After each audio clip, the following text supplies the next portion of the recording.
Waalaikumsalam warahmatullahi wabarakatuh. Pada malam hari ini, kami dari kelompok 4 izin untuk mempresentasikan dan mengulas kembali materi-materi yang telah lalu. Di sini kita akan membahas terkait argumen kritis perjalanan pendidikan nasional. Nah, sebelum saya memulai, izinkan saya untuk memperkenalkan anggota-anggota kelompok kami.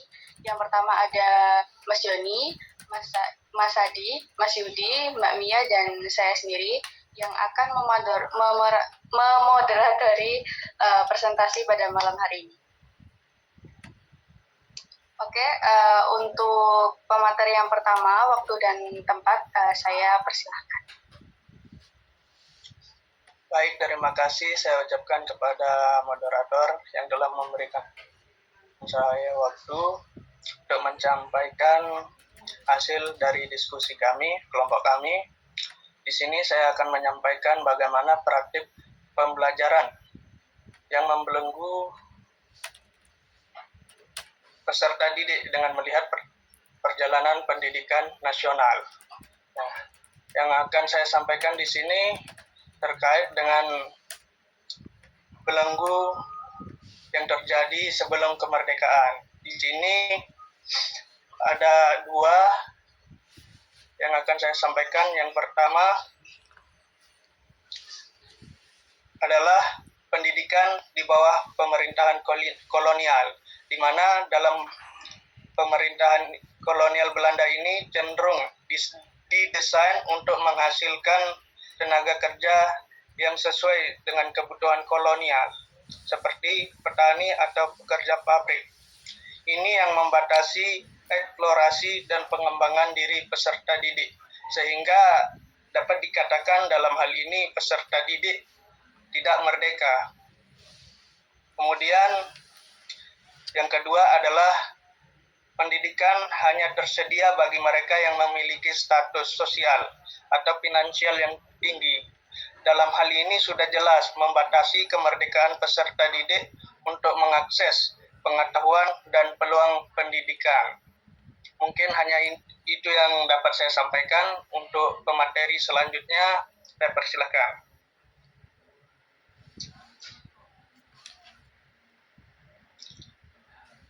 Baik, terima kasih. Selanjutnya akan saya lanjutkan, yaitu terkait filosofi pendidikan Indonesia ini setelah kemerdekaan.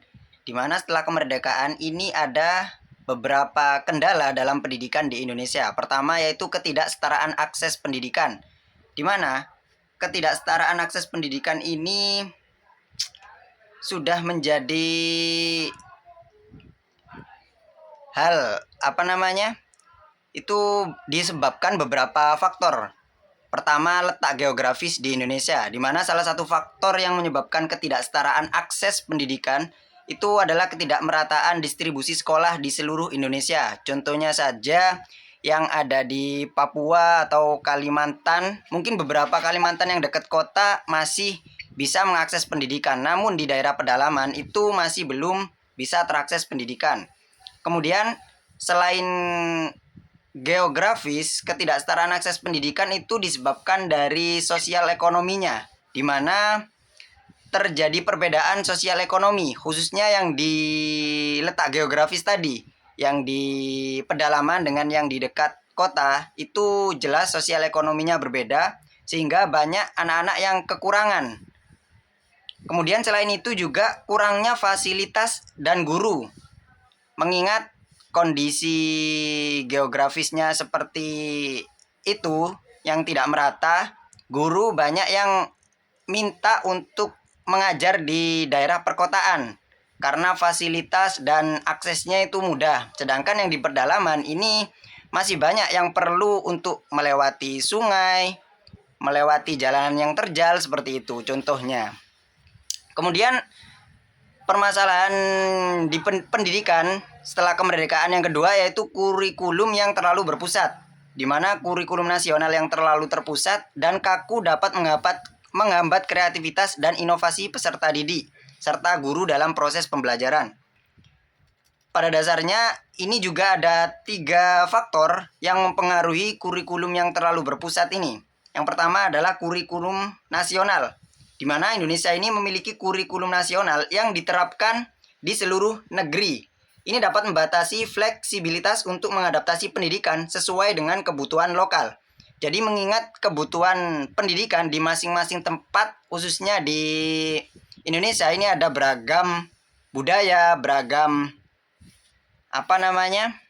bahasa. Jadi perlu penyesuaian pendidikannya. Kemudian selain faktor kurikulum nasional, kurangnya diversifikasi, di mana diversifikasi ini merupakan kurikulum yang terpusat cenderung kurang beragam dan tidak selalu mempertimbangkan kebutuhan khusus dari berbagai daerah atau siswa.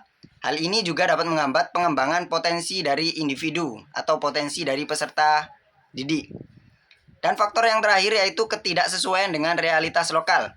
Jadi kurikulum terpusat ini banyak yang tidak sesuai dengan realitas lokal. Karena kurikulum yang terpusat mungkin tidak sesuai dengan realitas sosial, budaya, atau ekonomi lokal, sehingga yang dapat menyebabkan kurangnya relevansi dalam pendidikan.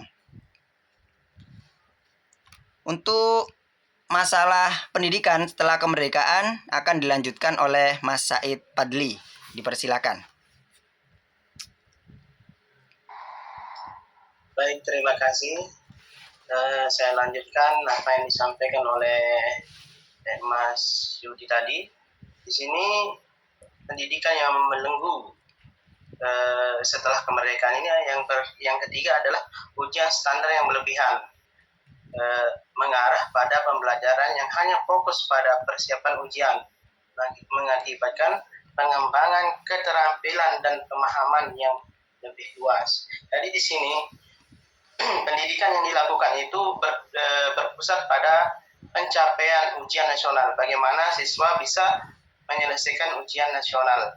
Ujian standar yang berlebihan bisa menjadi beban yang tidak perlu bagi siswa atau individu. Terlalu banyak ujian atau ujian yang terlalu sulit dapat menyebabkan stres, kelelahan, dan bahkan mengganggu proses belajar yang seharusnya positif. Penting untuk mempertimbangkan keseimbangan antara mengukur kemampuan siswa dan memberikan mereka kesempatan untuk belajar dengan efektif. Kemudian yang keempat adalah ketidakberpihakan pada multipolarisme.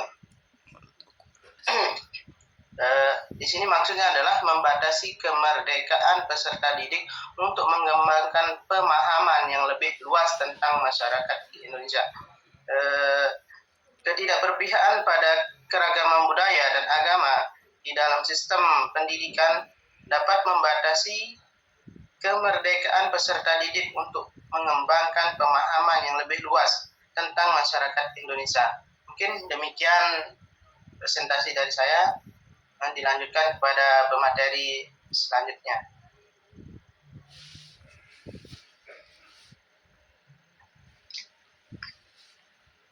Baik, selanjutnya akan saya lanjutkan terkait model-model pembelajaran yang dapat menghilangkan belenggu. Yang pertama ada kurikulum merdeka, yang kedua ada pembelajaran berdiferensi, dan yang ketiga adalah pembelajaran yang humanis. Kita akan mengupas satu persatu. Nah, yang pertama, sistem kurikulum merdeka. Sistem kurikulum merdeka ini adalah berbasis pada pengembangan soft skill dan karakter siswa. Jadi ada 6 profil pelajar Pancasila dalam kurikulum merdeka ini. Nah, yang pertama adalah berakhlak mulia. Jadi tujuan di kurikulum merdeka, yang pertama di berakhlak mulia ini, siswa diharapkan memiliki spiritual, moralitas. Jadi tidak hanya terkait kepada Tuhan Yang Maha Esa, tapi kepada lingkungan sekitarnya, kepada orang-orang sekitarnya, bahkan hewan sekalipun. Jadi hablum minanas, hablum minal alam. Kemudian yang kedua adalah berkebinekaan global. Artinya di sini siswa diajarkan untuk bertoleransi, karena di Indonesia ini kan sangat beraneka macam kebinekaan itu sendiri. Jadi siswa diharapkan mampu untuk misalkan di sekolahnya itu memiliki ras atau suku yang berbeda-beda. Nah, siswa dapat menanggulangi adanya konflik-konflik di dalamnya. Kemudian yang ketiga adalah mandiri. Nah, mandiri ini dimaksudkan agar siswa itu memiliki motivasi, kemandirian, independen itu dari diri dia sendiri atau lain. Ini juga berhubungan dengan growth mindset di filosofi pendidikan, bahwa growth mindset itu berkeyakinan bahwa seseorang itu ketika percaya bahwa dia akan sukses, maka dia harus melewati bekerja dengan keras terlebih dahulu. Nah, di situ siswa dilatih karena diri sendiri. Kemudian yang keempat adalah gotong royong. Ini dimaksudkan agar siswa itu mampu berkolaborasi dengan lingkungan sekitarnya. Jadi misalkan dengan gurunya, kemudian di kelas berarti dengan temannya, atau ketika di lingkungan rumah berarti dengan orang di sekitar rumahnya itu tadi. Kemudian yang selanjutnya adalah bernalar kritis. Artinya siswa dituntut untuk memiliki pengetahuan mendalam terkait pemecahan masalah yang ingin dia selesaikan. Kalau misalkan dalam pembelajaran mungkin ketika ada game atau apa, dia pastinya diberikan guru stimulus terlebih dahulu, kemudian di akhir nanti dia akan membuat rencana gimana agar pekerjaan itu selesai. Kemudian yang selanjutnya adalah terkait kreatif. Nah, tidak hanya 6 profil pelajar Pancasila itu juga, di kurikulum Merdeka juga fokus pada materi esensial. Jadi guru itu bebas menentukan materinya. Jadi tidak hanya terpacu dengan apa yang sudah terkonsep kalau di kurikulum yang sebelumnya gitu. Jadi guru melihat perkembangan siswa terlebih dahulu, disesuaikan dengan siswa itu tadi. Jadi lebih bisa menyesuaikan materi dan kebutuhan siswa. Kemudian yang ketiga, sistem pembelajaran yang fleksibel. Yang dimaksud fleksibel ini tuh artinya guru tidak terburu-buru. Jadi guru melihat dulu karakteristik sekolahnya itu bagaimana. Kalau misalkan sekolahnya itu contohnya di wilayah 3T, artinya sistem pembelajaran yang dibuat di sekolah di 3T itu boleh berbeda dengan sekolah yang lainnya gitu. Karena disesuaikan dengan kebutuhan atau yang bisa dipakai di situ itu terbatas, jadi boleh disesuaikan. Kemudian selain sistem kurikulum Merdeka, ada juga pembelajaran berdiferensiasi. Kalau pembelajaran berdiferensiasi ini intinya adalah ini untuk menghindari adanya gejolak-gejolak di antara siswa. Jadi menyeimbangkan, menciptakan kesetaraan belajar antara siswa satu dengan yang lainnya. Karena siswa satu dengan yang lainnya itu pasti punya potensi yang berbeda-beda, jadi tidak bisa disamakan. Nah, dengan adanya pembelajaran ini tuh diharapkan siswa antara satu dengan yang lainnya itu setara gitu. Bagaimana guru menciptakan suasana belajar yang nyaman. Kemudian yang selanjutnya adalah pembelajaran yang humanis. Sesuai namanya, kalau humanis itu artinya memanusiakan manusia. Artinya di sini dengan harapan bahwa siswa bersekolah itu tidak adanya penindasan. Artinya guru itu bisa menyesuaikan tujuan pembelajarannya, disesuaikan dengan kodrat siswa sebagai manusia. Jadi itu dengan harapan siswa mampu memiliki minat dan mandiri yang tinggi tanpa adanya penindasan atau perbedaan-perbedaan yang dilakukan guru. Itu untuk yang selanjutnya mungkin bisa dibahas oleh Mbak Mia. Saya persilahkan. Baik, terima kasih. Yang selanjutnya yaitu model pendidikan yang ditawarkan. Yang pertama, ada pembelajaran proyek yang sesuai dengan penguatan profil pelajar Pancasila. Dalam kurikulum Merdeka, terdapat tugas proyek untuk membantu siswa memahami, menginternalisasi, dan menerapkan nilai-nilai Pancasila dalam kehidupan sehari-hari mereka. Seperti pada pembahasan IPS yang kelas 8 tentang materi nasionalisme dan jati diri bangsa. Untuk tugas proyek individu, siswa itu bisa membuat clipping. Jadi setiap individu membuat clipping proyek mengenai organisasi pergerakan kemerdekaan Indonesia. Clipping tersebut memuat informasi latar belakang, tokoh penggerak, dan usaha-usaha yang diperjuangkan oleh suatu organisasi pergerakan kemerdekaan tersebut. Kemudian untuk tugas proyek yang kelompok, siswa bisa membuat video secara berkelompok yang tentang gambaran integrasi sosial yang berupa vlog yang berdurasi 5-10 menit. Kemudian yang kedua ada pengembangan keterampilan 4C, critical thinking, communication, collaboration, and creativity. Dalam kurikulum Merdeka menekankan keterampilan berpikir kritis, komunikasi, kolaborasi, dan kreativitas dalam proses pembelajaran. Untuk kemampuan berpikir kritis, contohnya kita dapat meminta siswa untuk membaca sebuah artikel atau berita, kemudian menganalisis, dan siswa bisa memberikan argumennya, mengidentifikasi bukti, dan menghasilkan kesimpulan. Kemudian untuk kemampuan berkomunikasi, itu kita bisa meminta siswa mempresentasikan hasil tugasnya. Kemudian untuk kemampuan kolaborasi, ialah siswa diberikan tugas kelompok, proyek, dan siswa bersama dengan kelompoknya dapat bersama-sama berkolaborasi dalam menyelesaikan tugas. Kemudian ada kemampuan kreativitas. Kita bisa memberikan tugas yang mendorong siswa atau peserta didik untuk menciptakan sesuatu yang kreatif seperti mind mapping ataupun tugas clipping. Yang ketiga, ada pembelajaran berdiferensiasi, ialah pembelajaran yang mengakomodir sesuai kebutuhan belajar siswa yang berbeda, karena setiap siswa memiliki karakteristik, minat, potensi, dan gaya belajar yang berbeda juga. Hal tersebut dibedakan menjadi 3 aspek. Yang pertama, aspek konten, yaitu meliputi isi materi. Guru dapat membuat modul ajar sesuai dengan kemampuan siswa. Yang kedua, aspek proses. Cara guru menjelaskan sesuatu bisa melalui PowerPoint maupun video. Yang ketiga, ada aspek produk, yaitu cara siswa menunjukkan pemahaman dengan pemberian tugas melalui tugas clipping maupun proyek tersebut. Yang keempat, yang terakhir ada pembelajaran humanis. Itu terbagi menjadi 3. Yang pertama, pembelajaran bebas dan aktif atau student-centered learning. Pembelajaran yang berpusat kepada peserta didik.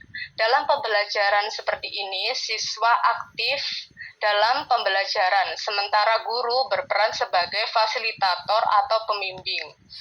Kemudian yang kedua ada pengembangan potensi individu. Dalam kurikulum Merdeka ini mendorong setiap individu untuk mengembangkan potensi mereka. Ini berarti memahami minat dan juga bakat mereka sendiri. Kemudian yang ketiga ada pengembangan potensi. Dalam kurikulum Merdeka ini mendorong setiap individu untuk mengembangkan potensinya. Yang terakhir ada pentingnya emosi dan kesejahteraan mental. Pentingnya emosi dan kesejahteraan mental dalam kurikulum Merdeka ini sangatlah penting. Menekankan pada pendekatan pembelajaran yang holistik, yaitu memperhatikan perkembangan pribadi siswa secara keseluruhan. Seperti mempersiapkan siswa ketika proses pembelajaran, menanyakan kabar atau mengekspresikan apa yang sedang dirasakan sebelum pembelajaran berlangsung, agar pembelajaran dapat berjalan dengan baik. Terima kasih, saya kembalikan kepada moderator.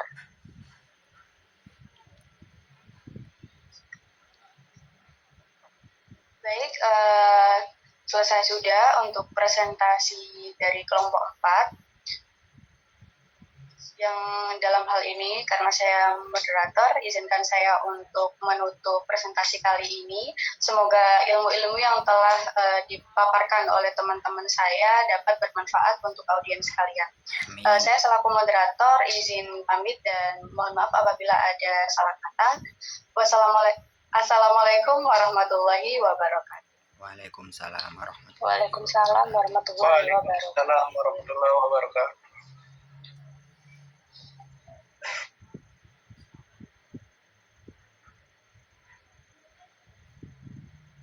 Udah boleh dimatikan.